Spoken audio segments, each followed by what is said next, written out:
So I'm excited y'all are here. Before we like get to content, are y'all good with like me telling a little bit about my why I'm here, all of those sorts of things? Okay.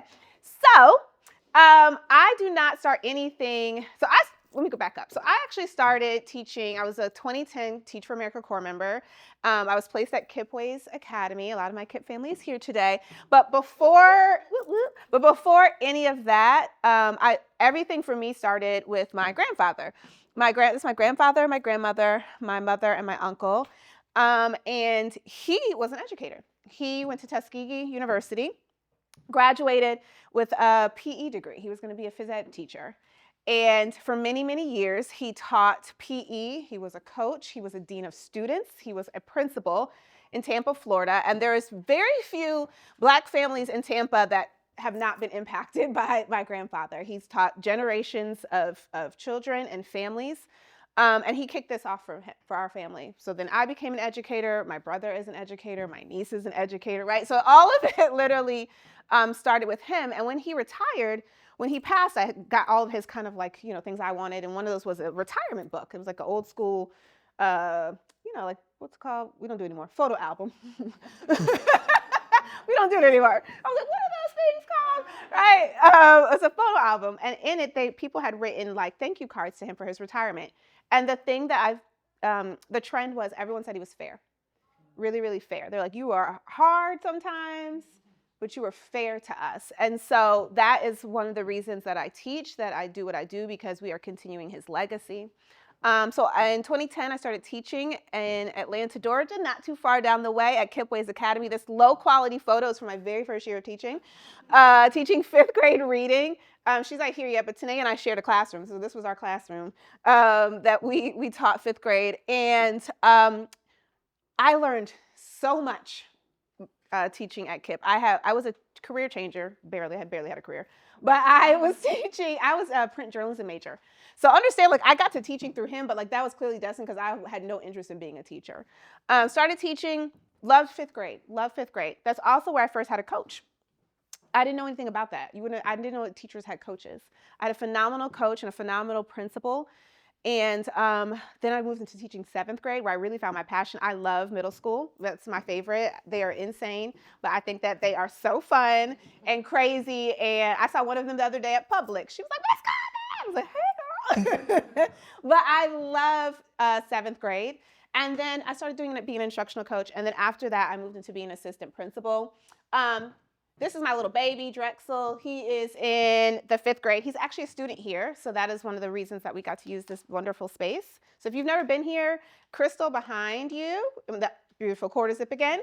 She, her son goes here as well, and she knows all things RCA. So if you want to sneak and get a little tour like you've never been here, I highly suggest during one of the breaks we have to just go with her and do a little sneakity sneak so you can just see how cool the space is. So he's here, so I have to keep him up here because he's obviously, he's so big now. Yeah. And that's from last year, right? He looks even bigger now, right? Yeah. And so leadership for me is important because some of these are like very old pictures. When I was a leader, so one of the things is I still coach as a leader.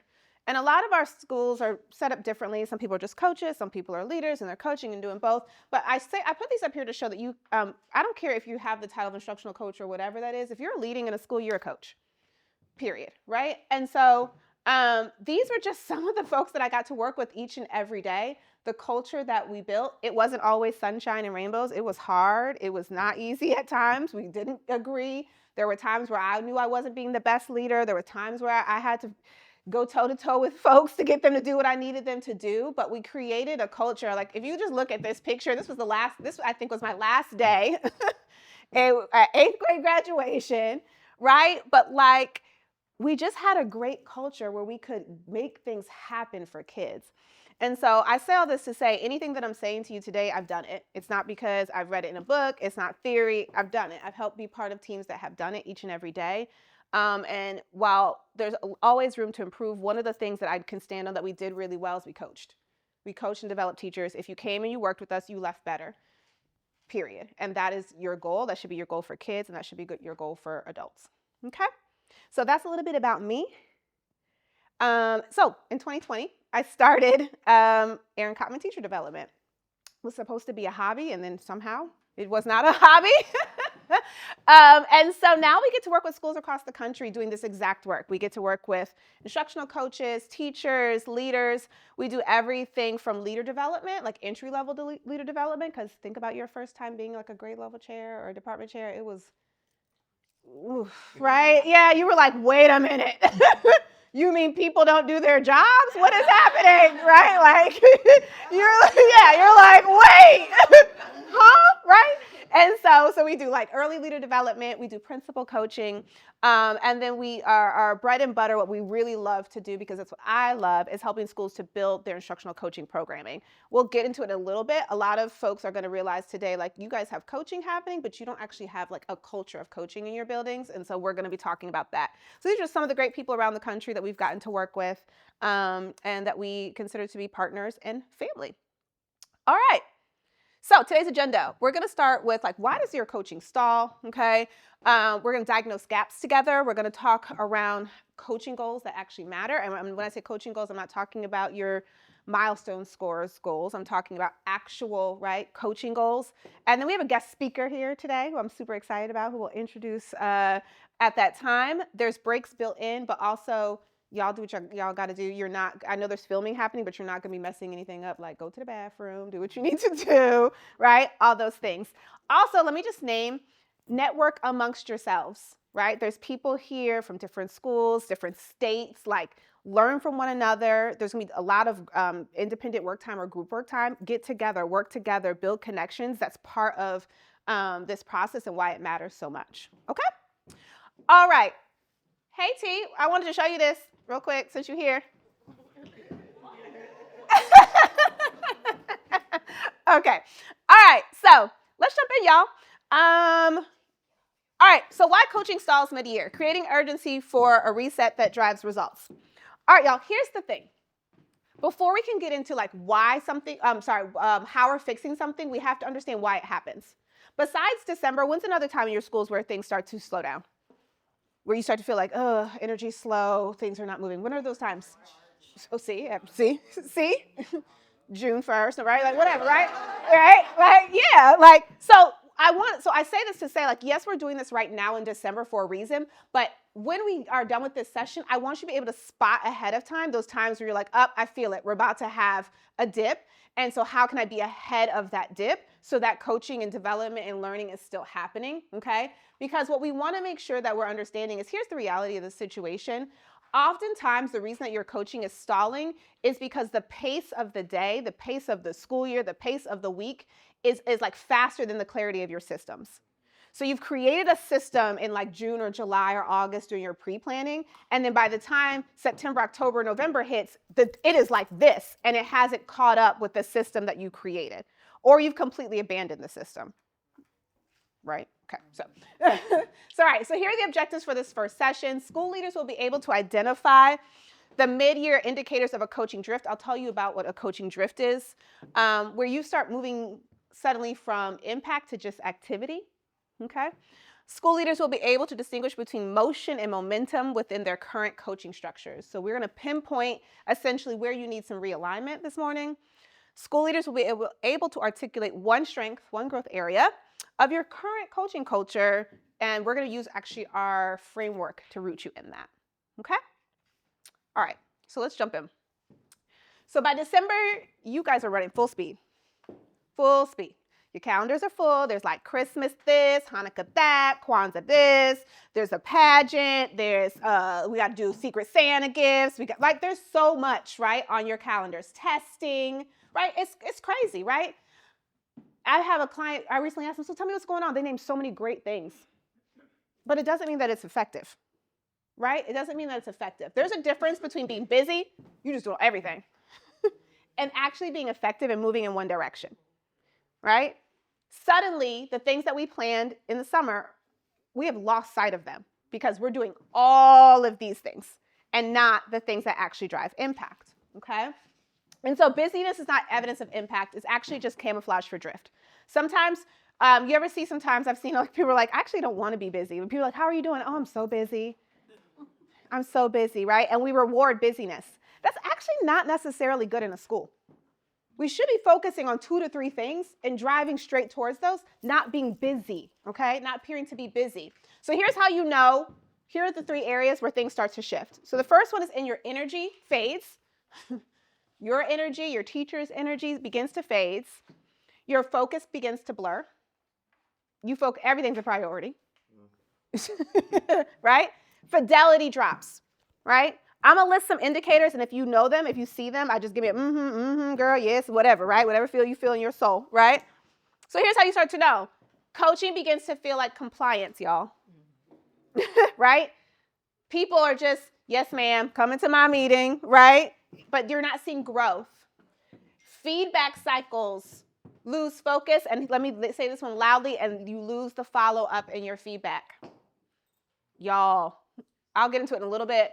That is like one of the number 1 mistakes that you can make, is not following up on the feedback that you've given someone. Not only do you not inspect what you expect, but also they don't take you seriously because they know, okay, yeah, girl, I'm gonna do that, and then you're not coming back. Right? And we don't do it on purpose, but that busyness keeps us from following up. Data's collected, but we don't analyze it, or we analyze it, but we don't actually do the thing that we said we were going to do from the analysis. Coaches stop modeling or practicing with teachers. Coaches disappear in December.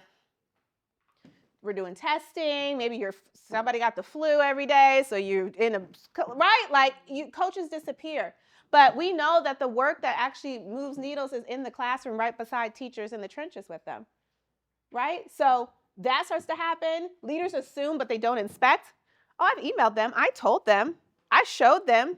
They know, right? Are any of these resonating? Yeah. Busy replaces effective. Here's a few more. Coaching logs complete, but no growth data. You've had 65 coaching meetings, but that data is stagnant. Okay, nothing's improving. People are at PD, but they're just at PD. They're not engaged. They're not trying the strategy. They are there so they do not get fined, right? Like that is it, right? Leaders are managing, but they're not modeling. You're tracking activity, not impact, right?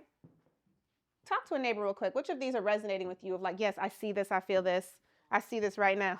All of them. Which of these are feeling? Let's talk with a neighbor. Which one of these are resonating with you? All right, let's come back together. So I hear you guys saying, like, yeah, I see a lot of this, right? And then here's the reality. Sometimes this is hard because, let's be real, right? We want to be able to be like, I've coached, I've done the thing, right? Like, y'all got it, right? Unfortunately, y'all, sometimes human nature is complete opposite of that. As soon as you turn this way, they're doing the opposite of what you've asked of them, right? All that tells me is that the muscle hasn't been built and they're not fully bought in, right? So that the coaching doesn't stop at that point. It has to be continuous, okay? So this is where we are going to anchor ourselves in this first session, right? So all this is happening, and it's because you're feeling drift because you don't actually have all the components you need for a strong culture of coaching, okay?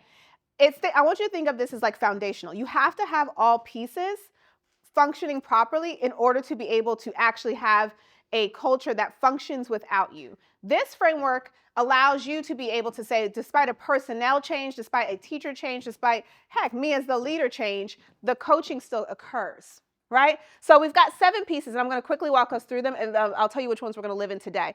So educator needs analysis. Do you know what teachers need? Not what you think they need. Do you know what teachers need? Do you know what teachers need? Do you know what a grade level needs? Do you know what a department needs? So do you know at a granular level what every single educator in your business and your school needs? Do you know their strengths? Do you know their habits? Like, what do you know about every single teacher in your building? Actually next session, we're gonna dive deeper into this, because this is where we start to get problematic, because we are assigning feedback, or assigning next steps, assigning a solution when we don't have a good handle of actually what they need at the root. Okay? Strategic coaching goals, that's gonna be the next session after that, right? What are you coaching for? What are you coaching to? What does success look like beyond your state testing goals? I'm not talking about that. I'm talking about coaching is going well in my building if insert. Right? Do you actually have coaching goals? And not also, we will have 3 coaching meetings a week. That's not a coaching goal. It's a coaching goal, but it's not a strategic one. Okay? Coaching exemplar workshops means like, do you have examples of coaches in your building who know how to deliver PD well? Do you understand the science of adult learning? It's not the same as kids. That's why your PD is not hitting, because you don't understand or haven't taken the time as a team to establish what does quality PD look like in our schools? What do we need to have? What are the components? And how do our staff, how do adults best learn? And what works with our staff? Coaching sessions and modeling, meaning you are having one-on-one coaching sessions. You are modeling in classrooms. Get out from behind your desk and get into the classroom. Are you live coaching? All of that falls into this bucket. A culture of coaching, adaptive growth culture, meaning, does your leadership team have the soft adaptive skills to coach? I'm going to be honest, my first year coaching, okay, I was a little more like, and Charles is laughing because he was one of my early victims. I was a little more like, I said what I said, so you're going to do it, right? You know, like, not really, but that was kind of, you know, because it's what you're supposed to do. Duh, right? That's not going to work really well, okay? So as a coach, you also have to know the leadership skills, the leadership postures, the soft skills. How do you get people to want to do what you're asking them to do? How do you get them to buy in? How are you planning your meetings? How are you saying things? Like, all of this matters. And if people don't like you, they're not going to work for you. You could be giving them the golden ticket of how they're going to have 100% mastery every time. If they don't like you, they're like, I'm good. No, thank you. What'd you say? Literally, if they don't like you, they're not working for you, okay? So you have to have an adaptive growth culture in your building too, because leaders need to understand that. No one cares about your title.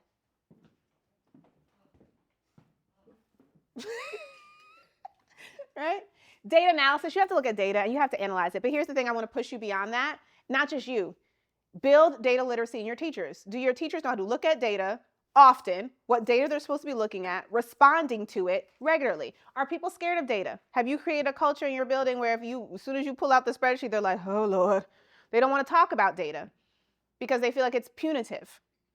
So do you know how to look at data, and have you created a culture around data that is supportive, that looks at it as just information, that looks at it as just a tool? Okay, and then engage and train leadership. Every single person in your building should know how to coach. That's a leader.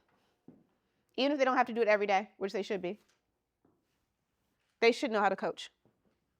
Is everyone trained in the same methods? Do we all know, right? Because here's the other thing. This is important because what you don't want to also have happen, you ever been in a situation where you've got multiple people coaching people and they're like, I wish you were my coach because such and such, right? Because now we have a quality control issue. So every single person in your building deserves quality coaching, which means every single person who's a leader should be engaged and trained. Okay? This also means if you're a coach, if you're just wearing the coach hat, your principal has to be engaged in the coaching. You are going to hit a wall every time if they are not in support of, don't understand, and are not echoing the importance of coaching in your building or your district. Okay? So this is the framework that we use with our clients. This is the framework that we coach around. And the goal is that you're not going to have this in year one. It may take time, right? But the goal is that by the time you are ready to be fully functioning in your culture of coaching, you have all 7 components in your building. Okay? So now let's reflect together. I want you to do some digging now. So here's what you're going to do. So you have in your notebook indicators of a culture of coaching for all 7 blocks, okay? And what you're going to do is, and I know some of you are here with teams and some of you are not, up to you how you want to do that. If you want to talk with your team, if you're here with teams, if you want to have some solo time first with yourself, if you're here by yourself, or you want to talk through, do that, right? But what we're going to do is I want you to discuss at your tables you're going to go through the indicators, and I want you to figure out where you, based upon the indicators, where are you guys thriving? Like, where are your strengths? And you look at all that framework, you're like, yes, we are knocking engaged and trained leadership out the park. We got that, right? And where are you like, ooh, our data analysis, it's a weak link, right? We know how to do it, but our teachers don't, right? So you're going to go through the indicators and assess where your alignment has slipped. And then when you're ready, I want you to be discussing which components feel strongest in your current system, which ones show signs of drift, meaning like we have lost some movement here. And on your sticky note, you're going to write one keep strong and one reset now based upon your dig. Can somebody, because I'm a teacher, can somebody repeat back to me what I just said? What are you going to get ready to do? We are going to look at the different components of the framework and just kind of do a indicator assessment of where we are, either solo or in teams if you have people here with you. And then we are going to identify things that are strengths and things to reset now. Yep. On our sticky notes. Yep. And let's be clear, I want you to only pick one reset now. So if you have multiple things where you're like, oh yeah, we ain't got a couple of those things, that's okay. But pick one to focus in, because that's going to anchor you for the rest of the day. Okay? Questions? All right, let's go. All right, so you've got that. Okay, so, but here's the reality I want you to understand. Like, you don't need to do more coaching. Like, I don't want you to think that the answer is like, well, I'll just go to the classroom 10 more times. No. Right? Like, that's not the answer of what you need. You actually just need more clarity in your coaching. Right? You need more direction in your coaching. So if your coaching is aligned and intentional, then that's why this framework is built, right? Because we want you to just be intentional around your coaching. You don't need to just increase more. It's kind of like, you know, when you first start learning about rigor, right? You're like, oh, it's gonna be rigorous. You're like, I'll add 14 more questions to that test. It's like, no. You're actually gonna make the child angry. That's actually not what, right? And so it's the same exact thing. I don't want you to do more coaching. I want you to be more clear in your coaching. Okay, so let's talk through an example. So this is LaGrange High School. We worked with LaGrange High School for 2 years. And when we got LaGrange High School, they had little to no coaching. It was all reactive. They didn't have any growth goals beyond just like their state testing scores. And essentially, depending on, you know, and if you know anything about high school, it's like kids at LaGrange are very much like tracked. So you go on one side of the school, their IB program, and it's like, this is amazing, right? And then you go on the other side and, oh, right? There ain't no teaching happening, right? Nothing of quality. And then also the leadership wasn't aligned on expectations at all. Everyone was doing their own thing, okay? So after working with us, 95% of their coach teachers improved their instructional strategies. They had gains across all of their assessments for their coach teachers. They actually had coaching cycles then moving at that point that were actually strategic and focused. And most importantly, we were able to give them a clear, repeatable system.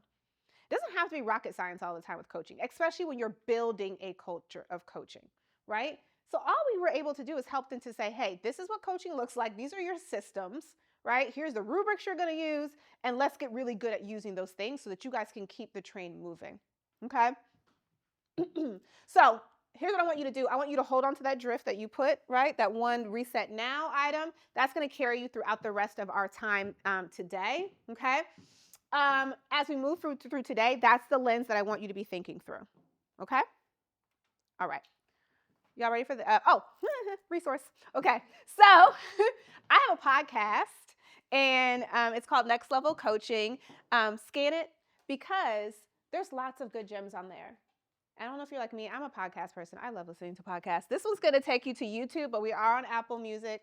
Are we on Spotify, Bree? The podcast? Yes, we are. Okay, it's on Spotify. It's on Spotify, it's on Apple, and then YouTube. But like, we have so many different, we have guests on there, we've had executive directors, we've had technology coaches, we've had like all kinds of, and then I do a lot of just like talking about coaching. Resource, right? Resource. Send it to someone who's a coach who couldn't make it. Make sure that you like tap into it, because part of us being coaches is being continuous learners, right? Like, if we ever think we've gotten to the point where we just know how to do everything in coaching, we're stalling ourselves. So here's additional resources for you guys.